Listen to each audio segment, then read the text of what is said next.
Okay, so you mentioned Texas to an earlier question, but you left them out here, and this is hurting their feelings and hurting a lot of egos out there because of the Texas brand. But of course, they've been just marginal, mediocre for 10 years now, 10, 11 years. So Texas doesn't quite make the list.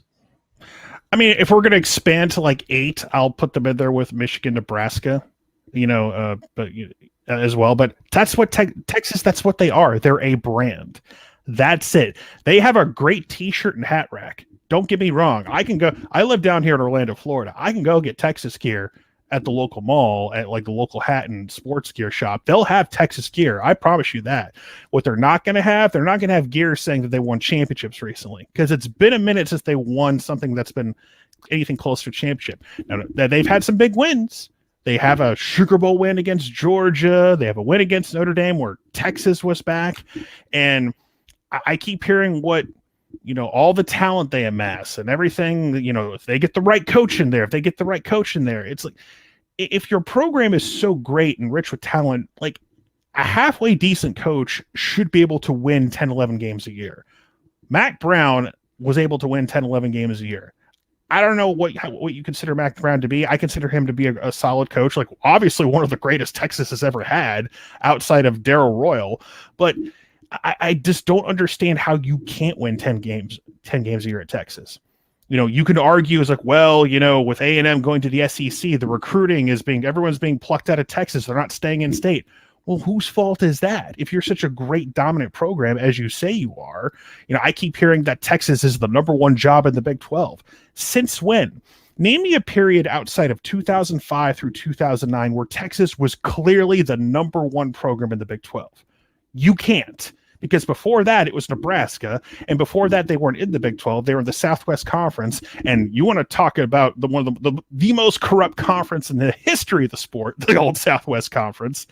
Even then, Fred Akers couldn't get it done after Darrell Royal.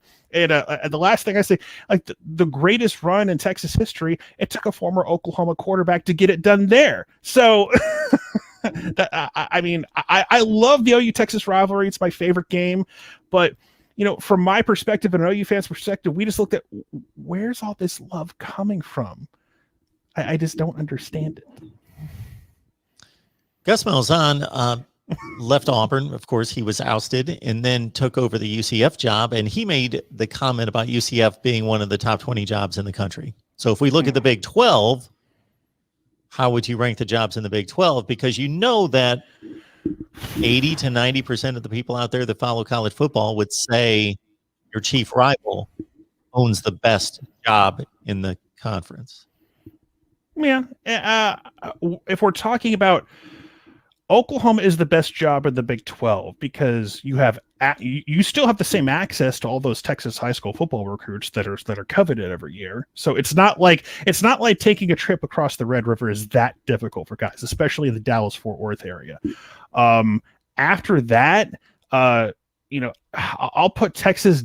Sure, Texas will be in the top 5 in the Big 12. I know that sounds crazy to say, but look what Matt Campbell's doing at Iowa State.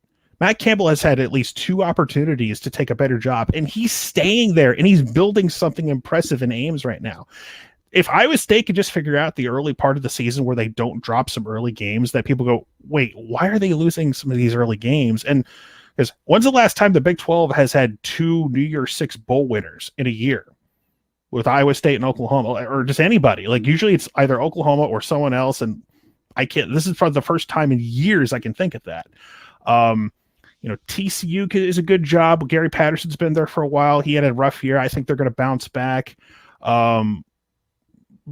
Baylor's a different story for various reasons, which I won't get into. But, Gundy at Oklahoma State has been consistent, but, he has trouble getting the big recruits. So it's a consistent race for second place in the Big 12. But as of right now, Iowa State, in my opinion, is the second best job.